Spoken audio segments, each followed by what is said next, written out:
Some countries in our region are already facing fuel shortages, as you can see from the news. Airlines have cut flights. Factories are reporting delays. And the disruptions will not stop at energy. Fertilizer, food, and other essential inputs will be hit next. We can expect shortages in more items to emerge. Modi ji को election में vote बटोरने थे, इसलिए great Nicobar पर बड़े बड़े projects बनाने की बात कर रहे थे। इन्हें पर्यावरण से कोई फर्क नहीं पड़ता। अडानी की जेब भरने के लिए ये बेमतलब मलक्का स्ट्रेट से हमारे जहाज तक निकलवा सकते हैं। दोस्तों, इससे पहले हम वीडियो में आगे बढ़े, आप प्लीज हमारे इन सभी चैनल्स को सब्सक्राइब कर लीजिए और बेल आइकन दबाना ना भूलें। दोस्तों, ये और ऐसे कई ताने पिछले कुछ समय से भारत का विपक्ष पीएम मोदी के लिए इस्तेमाल कर रहा है कि क्या जरूरत है पेड़ काटकर ग्रेट निकोबार पर इतने करोड़ों रुपए खर्च करके इंफ्रास्ट्रक्चर बनाने की। मलक्का स्ट्रेट इतना भी क्या जरूरी है कि हम किसी और रूट का भी इस्तेमाल कर सकते हैं अपने ट्रांसशिपमेंट के लिए। लेकिन वही दोस्तों, आप देखिए दूसरी तरफ सिंगापुर के पीएम लॉरेंस वोंग ने 1 मई 2026 के मेडे रैली में एक बहुत important warning the. Neither side is willing to back down, and there is no clear path to resolution. The Strait of Hormuz has been closed for more than 2 months. The impact is being felt not just in higher prices, but also in tightening supply. And here in Asia, we are especially affected because of our high dependence on energy and other critical supplies from the Gulf. उन्होंने कहा कि straight of Hormuz वाली crisis इतनी जल्दी खत्म नहीं होने वाली है और चाहे पैसेज खुल भी जाए तब भी सिचुएशन को नॉर्मल होने में महीने लग सकते हैं। These things do not recover overnight. It will take months at least before the situation stabilizes. So we should not expect this crisis to be over anytime soon. In fact, the pressures are likely to intensify. Supply disruptions will persist and may worsen in the months ahead. यही फर्क होता है उन world leaders में जो global crisis को deeply समझते हैं और उनके लॉन्ग टर्म इंपैक्ट को पहले ही एंटिसिपेट कर लेते हैं। लेकिन ये बातें चाइनीज ग्रीड वाले राहुल गांधी और उनके इकोसिस्टम को शायद कभी समझ नहीं आएगी। दोस्तों, सिंगापुर के पीएम ने अपने 1 मई वाले स्पीच में एक बहुत ही महत्वपूर्ण बात सामने रखी।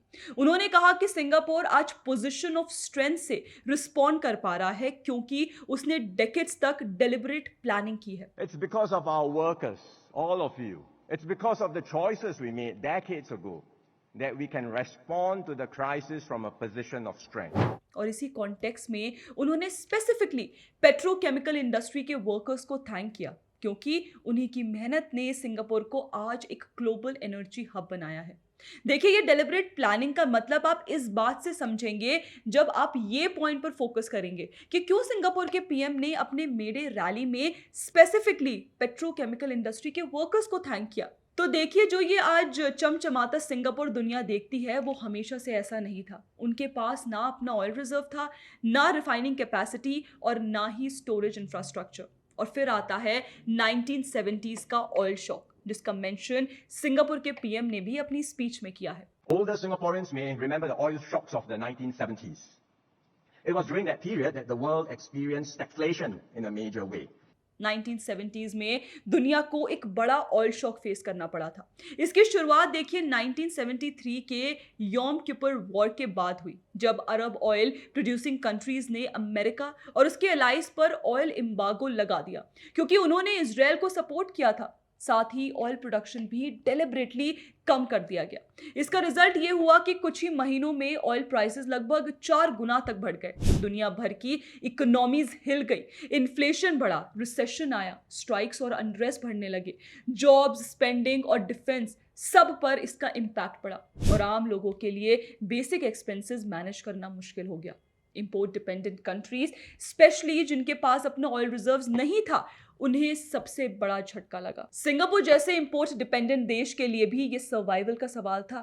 लेकिन फिर वहां की विजनरी गवर्नमेंट ने क्राइसिस को कैटलिस्ट बनाया। सिंगापुर की गवर्नमेंट ने समझा कि अगर देश को ग्लोबल कंपटीशन में टिकना है तो इकोनॉमी को एक क्वांटम लीप देना पड़ेगा। इसलिए उन्होंने पेट्रोलियम और पेट्रोकेमिकल इंडस्ट्रीज पर बड़ा फोकस किया। प्रॉब्लम ये थी कि सिंगापुर के पास जो है इंडस्ट्रियल लैंड बहुत कम थी। मेन आइलैंड पर नए बड़े इंडस्ट्रीज लगाने की जगह नहीं थी। तब गवर्नमेंट ने एक बोल्ड डिसीजन लिया, समुंदर से जमीन रिक्लेम करने का। उन्होंने साउथ वेस्टर्न आइलैंड्स को एक्सपैंड करना शुरू किया ताकि वहां ऑयल रिफाइनरीज, पेट्रोकेमिकल प्लांट्स और एक्सपोर्ट हब्स बन सके। We reclaimed land. We built Jurong Island.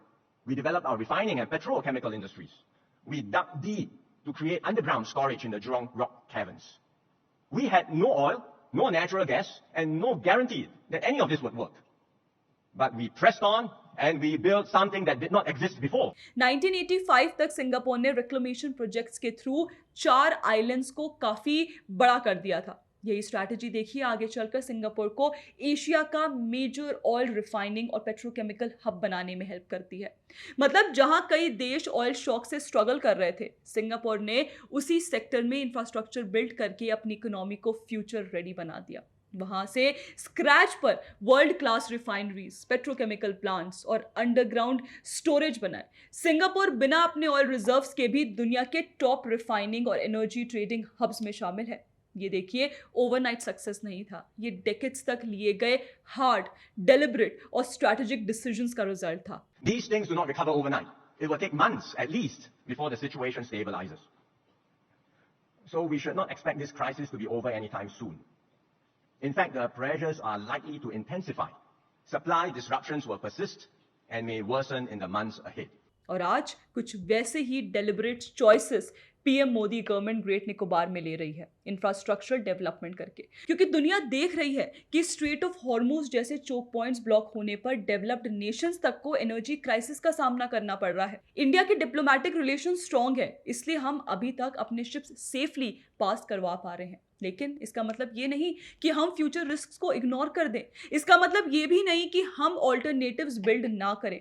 और इसका मतलब तो ये बिल्कुल भी नहीं है कि हम refinery, petro and petrochemical sector में अपनी सेल्फ रिलायंस मजबूत करने के लिए काम ना करें, डेलिब्रेट मेजर्स ना लें, क्योंकि इससे राहुल गांधी की कथित तौर पर पर्यावरण बचाओ आंदोलन की स्क्रिप्ट गड़बड़ा जाएगी और फिर चाइना उन्हें पहले की तरह सीक्रेट एमओयू साइन करने के लिए नहीं बुलाएगा।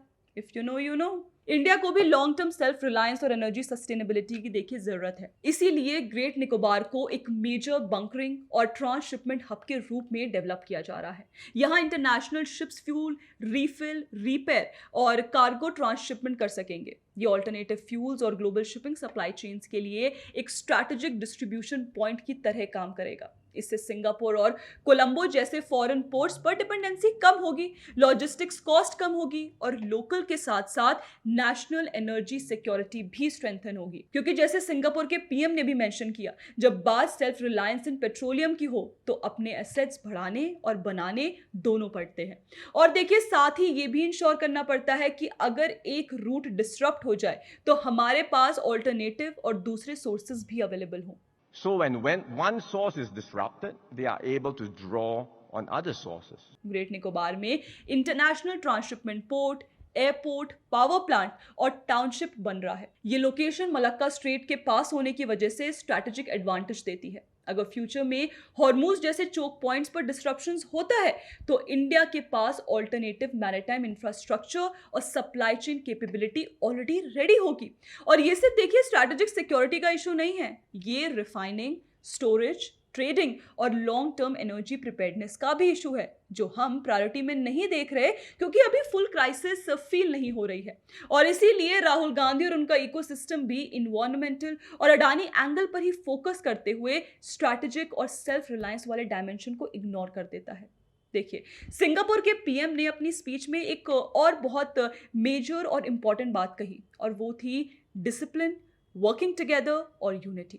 That is the advantage we have built over decades, not by chance, but through deliberate choices, sustained efforts, and discipline. We made this happen together. As people, as Singaporeans, ये वो values हैं जिनको लेकर Singapore ने हर crisis का सामना किया है, लगातार तरक्की की है, सेल्फ रिलायंस क्रिएट की है। इसलिए सिंगापुर के पीएम ने कहा कि सिंगापुर जो आज एनर्जी हब है वो बेसिकली उनके लोगों की, उनके वर्कर्स की togetherness, working as a single unit से पॉसिबल हो पाया है, जिसके तहत वो इसको अपना ओपेक बताते हैं। I want to give a special shout out to our brothers and sisters in the refineries, the power plants, and across the oil, petrochemical, energy, and chemical sectors.